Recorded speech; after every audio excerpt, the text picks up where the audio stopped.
বাবারে বাবা, যেন মনে হচ্ছে গোটা সুন্দরবন একেবারে কেঁপে কেঁপে উঠছে। কি কার হাঁটার শব্দ! পঞ্চানন আবারও শুনতে পায় আর এক বিকট আওয়াজ। ঠিক জলে কোনো পাথরের চাঁই পড়লে যেমনটা আওয়াজ হয়, ঠিক তেমনই। কয়েকদিন হলো একটানা বৃষ্টি হয়েই চলেছে। সুন্দরবনের মানুষজনের এই বৃষ্টিতে একেবারে নাজেহাল অবস্থা।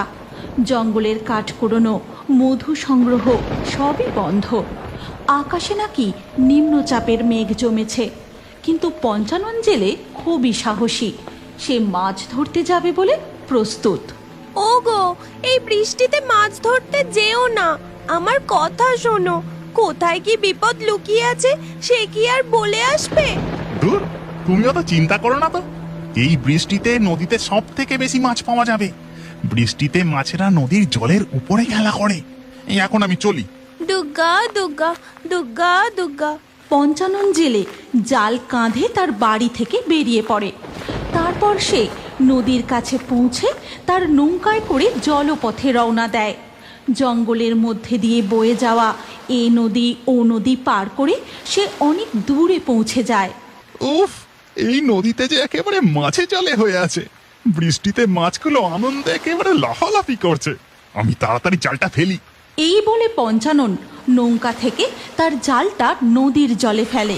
তারপর জালে বেশ টান পড়েছে, তাড়াতাড়ি টেনে তুলি। সে জালটি টেনে নৌকার উপরে তুলে দেখে তার জালে অনেক মাছ পড়েছে, কিন্তু মাছগুলো একটু ছোট সাইজের। এই নদীর মাছগুলো তেমন বড় নয়। এই নদীটা যে নদীতে মিশেছে সেই নদীতে যাই, সেখানে নিশ্চয়ই বড় বড় সাইজের মাছ পাবো। পঞ্চানন জেলে প্রবল বৃষ্টির মধ্যেই নৌকা নিয়ে এই নদী অতিক্রম করে গিয়ে পৌঁছায় আর এক নদীতে। তারপর সে তার জালটা নদীর জলে ফেলে। এমন সময় আকাশে জোরে বিদ্যুৎ গর্জায়। বাবারে বাবা, জালটা কি ভারী! মনে হয় খুব বড় মাছ পড়েছে। ঝমঝম করে বৃষ্টি হয়েই চলেছে। এমন সময় জঙ্গলের ভিতর থেকে এক অদ্ভুত আওয়াজ ভেসে আসে।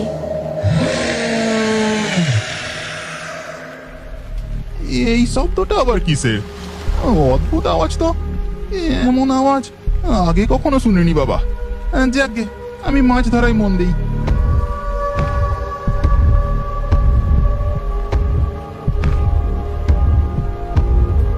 বাবারে বাবা, যেন মনে হচ্ছে গোটা সুন্দরবন একেবারে কেঁপে কেঁপে উঠছে। কি কার হাঁটার শব্দ! পঞ্চানন আবারও শুনতে পায় আর এক বিকট আওয়াজ। ঠিক জলে কোনো পাথরের চাঁই পড়লে যেমনটা আওয়াজ হয়, ঠিক তেমনই।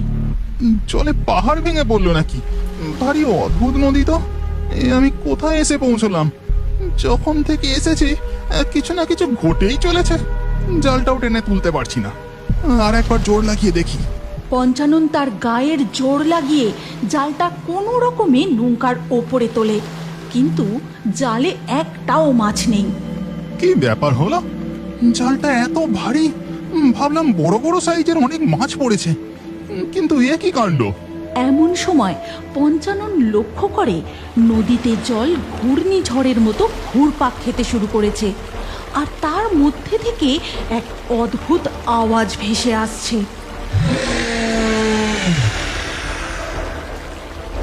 ওরে বাবারে বাবা, এ কি অদ্ভুত কাণ্ড! নদীর জল এমন ঘুরপাক খেতে আমি এর আগে কখনো দেখিনি। এ আমি কোথায় এসে পৌঁছলাম? তবে কি এটা কালযক্ষী নদী? জলের ঘুরপাকটা ধীরে ধীরে পঞ্চাননের নৌকার দিকে এগিয়ে আসে। এমন সময় তার নৌকাটা জোরে দুলে ওঠে, আর পঞ্চানন নিজেকে সামলাতে না পেরে নদীর জলে পড়ে যায়। বাঁচাও, বাঁচাও, কেউ আমাকে বাঁচাও! পঞ্চানন তার নৌকার উপরে ওঠার চেষ্টা করতে থাকে, কিন্তু নদীর জলের নিচ থেকে বণিক তার পা টেনে হিঁচড়ে জলের নিচে নিয়ে যাওয়ার চেষ্টা করে। বাঁচাও, বাঁচাও, কেউ আমাকে বাঁচাও! এই বৃষ্টির মধ্যে পঞ্চাননের ডাক শোনার মতো দূর দূরান্তে কেউ নেই। পঞ্চানন জেলে আর পেরে ওঠে না। সে নদীর জলে ডুবে কোথায় যেন তলিয়ে যায়, আর তার নৌকা নদীর জলে ভাসতে ভাসতে এগিয়ে যায়।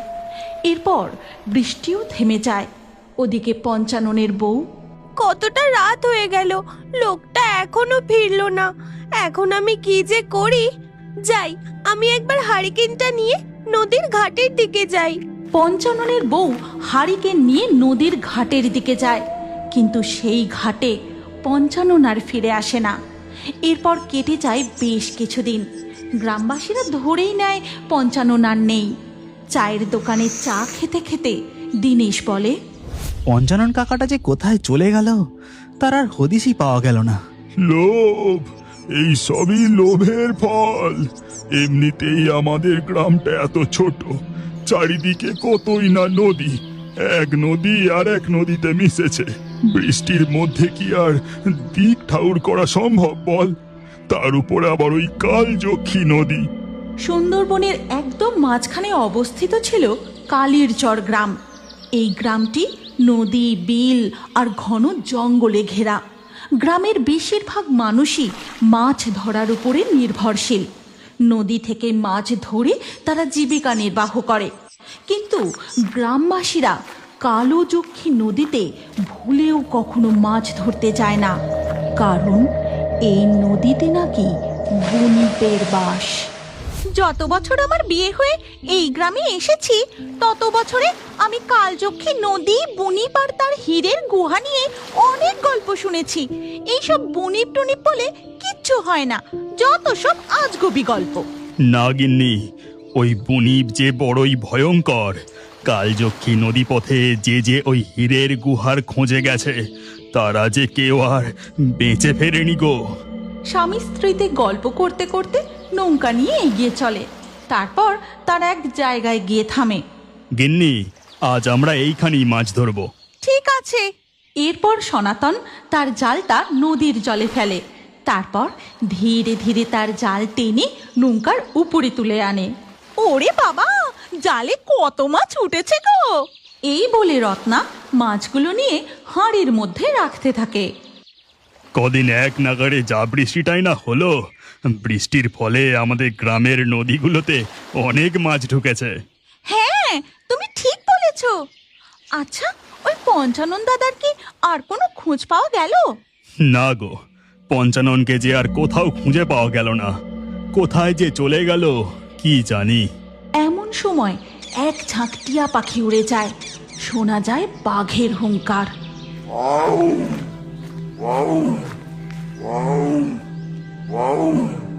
ওই দেখো গো, জঙ্গলে বাঘ! চুপ করো, কথা বলো না। ও নদী পার হয়ে এপারের জঙ্গলে যাবে মনে হয়। বাঘটা তাদের নৌকার কিছুটা দূর দিয়েই নদীর জলে সাঁতার কেটে নদীর ওপারের জঙ্গলে উঠে যায়।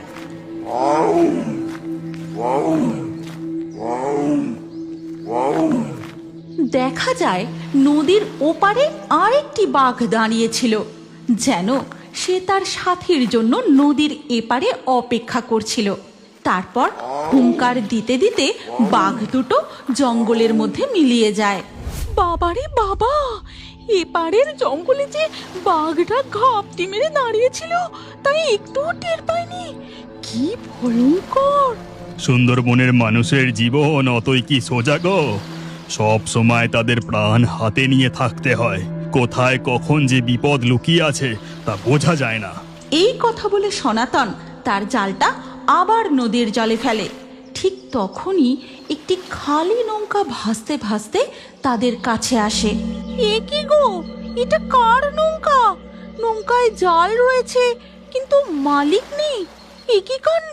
তাই তো দেখছি গিন্নি, কিন্তু নৌকাটা কেমন যেন চেনা চেনা লাগছে। হ্যাঁ হ্যাঁ, চিনতে পেরেছি, এটা তো পঞ্চাননের নৌকা। এ তুমি কি বলছো গো? তাহলে তিনি গেলেন কোথায়? সে যে আর নেই গো গিন্নি, সে যে আর নেই। চলো আমরা ফিরে যাই, এই খবরটা পঞ্চাননের বউকে জানাতে হবে।